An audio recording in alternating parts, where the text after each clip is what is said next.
Jim, is that one you've been like frustrated by the officials here again? Yeah, I mean, look, I need to be really careful with my choice of words here tonight. You know, based on some of the big decisions that have went against us in such an important and a significant game like that one. So much at stake for both clubs. You know, had we drawn the game, it wouldn't have been a disaster. We'd have kept that 3-point gap between ourselves and Hibs, but we were pushing to try and win the game in the second half. You know, I thought the first half was a decent game of football, quite even in both parts.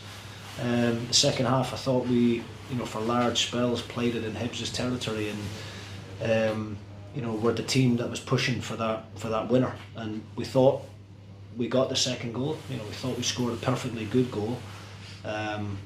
But it takes, you know, 3.5, 4 minutes for the guys in the VAR studio to say that Sam Dalby has headed the ball onto his hand, which, you know, from all the angles that I have seen with my analyst, with the broadcast angles, I can't see it for the life of me. It's not, you know, clear and decisive and obvious for me. So that's a big decision that's gone against us. And then, you know, prior to the Hibs second goal, we should have had a corner. You know, I'm 70 yards away from it. I can tell by the trajectory on the ball and the top spin, I can tell Lewis Fiorini has kicked it off of the Hibs player. How the officials can't see that and give the right decision in a corner kick to ourselves, which would give us the opportunity to set up a set play, and you know, it leads to the goal kick. Okay, we can all argue that we should defend that bit better from the goal kick. It's a great finish from the young lad Bowie, but we should have had a corner. You know, and that's the crux of it. So many big decisions against us, so much time standing around waiting on decisions from VAR. Lucas Stevenson has had to actually come off the pitch tonight because he's standing around there for 3.5, 4 minutes and felt that he just stiffened up during that period while we're waiting on the decision. You know, something that's obvious can't take 3.5, 4 minutes. You know, and for me, that's the difficulty that we have in accepting that tonight. Did you get any feedback from the referee because either decision? Yeah, I mean, the VAR decision on Sam Dalby's goal, you know, he doesn't have the right to go to the monitor in that instance. It's the guys in the studio deem it clear and obvious, and then the corner kick, obviously, he gave me his interpretation of it, which, you know, I don't agree with. I've watched that one a few times as well, and again, you know, just even in normal time, in open play, watching it live, you know, I knew it was a corner.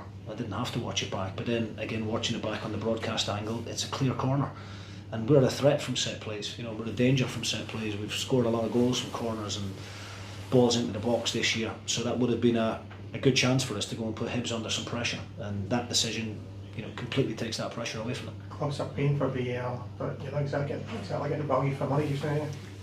Well, we got a decision out here a number of months ago against St Mirren, penalty kick on Kevin Holt, and since then, you know, I don't think we've had a decision in our favour, so I don't know whether that plays a part or not. But for me, you know, they're massive calls in such an important game, you know, between two teams that are battling it out for European places.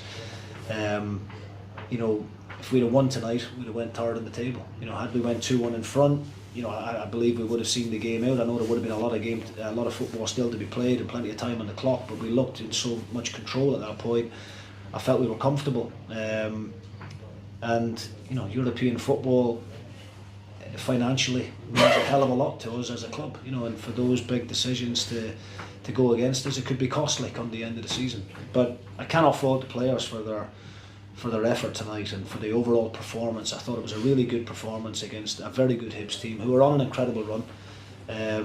You know, 3-1, I think anybody that wasn't at the game will probably think that we've been well turned over, but anybody that was here will recognise the fact that, you know, that scoreline is not just really. The third goal, it's irrelevant as far as I'm concerned. You know, we're committing so many bodies forward to try and get the equaliser. We have to try and chase it, and we leave ourselves, you know, vulnerable at the back. But I'd rather push to try and get the equaliser and lose a goal as opposed to, you know, not trying at all. Jim, is a big frustration for you the length of time that it's still taking when we're far down the road with VAR? Yeah, absolutely. I mean, look, as I said, if it was clear and obvious that it had hit his hand, then the decision would be made in 10 or 15 seconds, won't it? With all the angles that the VAR guys have got, but for it to take 3.5 minutes, it's a hell of a time to actually find something wrong with it.